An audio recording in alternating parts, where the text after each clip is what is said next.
Good morning, and thanks for being ready. We'll take you first. State v. Mendez v. State. Not a problem, and good morning to everyone. Catherine Strobach on behalf of the appellate, Julian Mendez. There is only one issue on appeal in this case, which pertains to whether or not the trial court abused its discretion by allowing the state to elicit testimony that unknown bystanders at the scene of a shooting pointed and identified Mr. Mendez as being the shooter in this particular case. Now, this testimony and this evidence from these unknown bystanders. If there was error, whether it was harmful. That's correct. Two issues, really. I mean, obviously, but if I may just talk about the fact that there's actually two points in the trial when this evidence was elicited. The first was when the lead detective in the case introduced a photo lineup. On the photo lineup was a handwritten statement by the witness, which stated, he had a white, and black jacket, witnesses pointed on the way to the face of the suspect, but he had his hands in his pocket.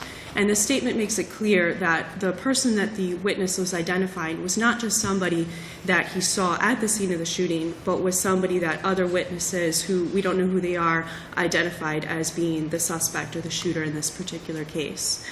Now, the second time that this evidence came out was obviously during the testimony of the witness himself that testified about what these unknown bystanders said. And he not only read out loud his statement that was admitted on the photo lineup through the detective, but he also said that that was the one that shot inside. It was him, it was him. Now, why are those not excited utterances? Well, they're not excited utterances because what's critical to determining the admissibility of either an excited utterance or a spontaneous statement is whether or not the witness who made the excited utterance or spontaneous statement was actually in a position to perceive the events that they made the statement about. Now, what we have here is not only evidence that this was a chaotic scene, lighting was dim, there was a fight going on in a club. There were two different parts of this club, a back part where there was a pool hall and the front part where there was a dance floor. That's not what the rule of evidence says. It sounds to me like you're arguing weight rather than admissibility. The two requirements for an excited utterance is that the statement is made in response to a startling event while the declarant is still under the stress or excitement of that startling event or condition, not that they're in a position to see it. The issue is whether there is time for reflection and fabrication. That's the underlying indicia of reliability that allows that statement to come in. What your argument that they're not in a position to see it is really an issue of weight, subject to cross-examination or other witnesses who can come in and say, yeah, they were pointing at this person, but they weren't in a position to see the initial event. Well, I would respectfully disagree. And I mean, implicit in somebody being qualified or able to make such a statement. So you would expect a predicate of some sort to be laid, and which would require the witness to be available in some form or fashion. Absolutely, and the De Pervine case by the Florida Supreme Court case discusses that extensively and talks about the fact that intrinsic within these two different exceptions to the hearsay rule is the fact that the witness had to have seen the event. And in fact, every single case that the state cited on pages 11 through 13 of their briefs goes into this in detail. And the cases that I cited, the Walmart case as well as the Hargrove case, also specifically discuss why this is the case. That you have to have somebody who actually saw the event, and the cases specifically say that. Otherwise, we're allowing people to make spontaneous statements or excited utterances and put in an evidence, but there's no evidence that they saw what it is they saw. So do you agree that there was a startling event? Absolutely. Do you agree that the declarants in this case made the statements they made or made the assertive conduct that they made while still under the stress or excitement of that startling event or condition? Absolutely. So those two components, those two prongs of the 803 exception, you're not taking issue with. Yours is the predicate even beneath that there, as a general practical rule, there has to be some evidence that they observed that which about they're talking. Correct. I mean, I think assumed with... What could a witness be startled by if he didn't? Why could he be under the influence of a startling event if he didn't see it? What were the circumstances under which he would be startled or excited and make an utterance thereafter by something that he didn't see? What would be the circumstances? I certainly think hearing gunshots, if you're in a crowded club, just hearing gunshots would be enough to startle anybody. And I know, think, but not the basis of making that remark that he did it. I'm startled. There's a gunshot just rang out in this courtroom, and I'm startled. But that doesn't mean that it's. I would say that you were the one who shot the pistol. well, absolutely, but that's the whole point, Your Honor, and that's why. For example, I mean, the state cited the case of Miller v. Keating, and in that case, it was a car accident case, and a statement was made on scene to the effect of, the other driver tried to cut in, and in that case, the court analyzed that statement from the perspective of, well, how else would that person have known about it unless they had seen it? But the court said, well, they could have made an assumption based on something that they had seen. The court said they could have been repeating something that somebody else said on the scene, and it could have been made by an interested party who is trying to perhaps deflect blame from themselves. So what's the declaration here? What is the statement or the assertive conduct that you feel was admitted in error? The witness, the bouncer that was outside of the club when the shooting happened, testified that witnesses coming out of the club pointed at the person he identified as a defendant and said, that was the one that shot inside. It was him, it was him, it was him. That's exactly what the witness said. Okay. Now, the problem that we have here is, this is a witness who admittedly was outside of the club when the shooting happened. And when specifically asked on cross-examination, he was unable to say where these witnesses were, if they were even in a position to see the shooting, or if maybe they had just perhaps heard it, or if maybe they were just in the stampede of people obviously trying to flee the club. Is this the only evidence of identification that was made during the trial, or were there eyewitnesses who identified the defendant as the shooter? Well, there were people who claimed to be eyewitnesses who identified the shooter. Well, they didn't claim to. They testified that they were. Correct. Right? Yes, how many that's witnesses testified that they were eyewitnesses to the defendant shooting? Well, I would say 2.5, and let me explain why.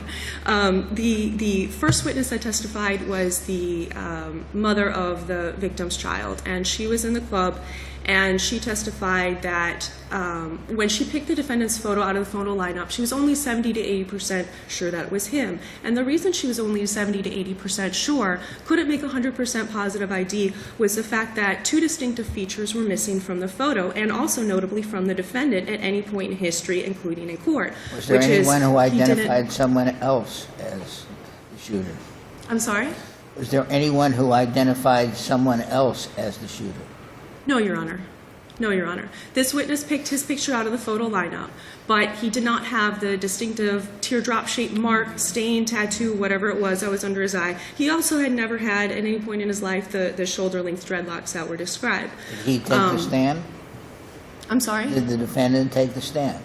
He did not take the witness stand in this case, no, Your Honor. So that's... Another witness identified the jacket and as something distinctive, didn't identify facially, but identified the jacket, correct? I believe so, yes. I mean, the jacket was discussed throughout the trial as being what caught people's attention. And then a group of people apparently rolled out of the club, rolled through the crowd, and he left. Correct, correct. And a jacket matching the description of the shooters was found in the vicinity of the crime scene. DNA testing was done on it, but that wasn't introduced at the trial. No gunshot residue, no other physical evidence. Okay. No physical evidence whatsoever. So, I'm sorry, I just wanted to finish Judge Enos's question if I could. So what we're left with is the testimony of one eyewitness who just within hours after the shooting, or within a couple days after the shooting, I'm sorry, to be more accurate, when she actually picked the defendant's photo out of the lineup, she was never actually sure, and she never actually identified the defendant in court.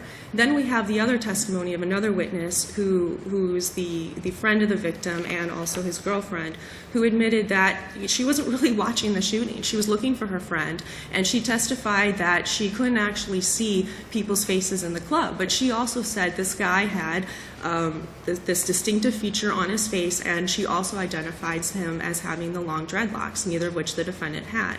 And then the third witness, who I guess we could categorize as an eyewitness, was Cirilio Dominguez, yet another person who was friends with the victim. The other And- bouncer. Correct, the other bouncer, exactly.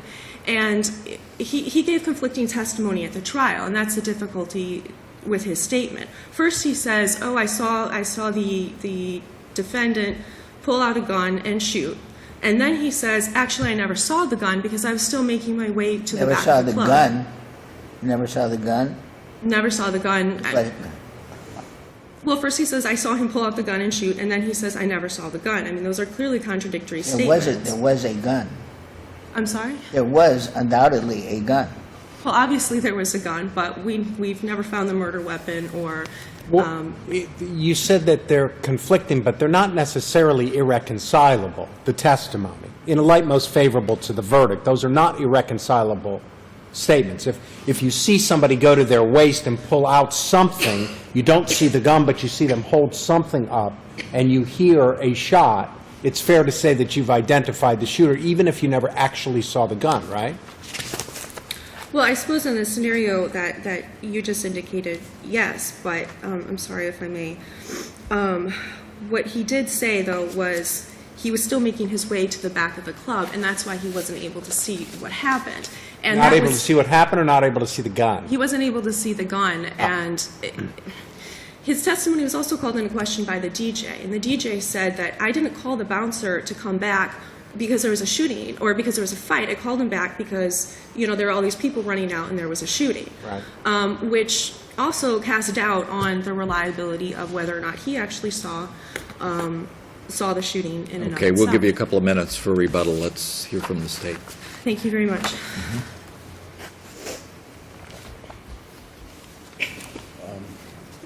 Your Honors, there was no error in this case, but any error was harmless. There were 4 people who identified the defendant as being at the club that night. 3 of those people identified the defendant as the shooter. One of those witnesses, Ms. Souffrant, stood approximately 4 feet away from the defendant when he shot the victim.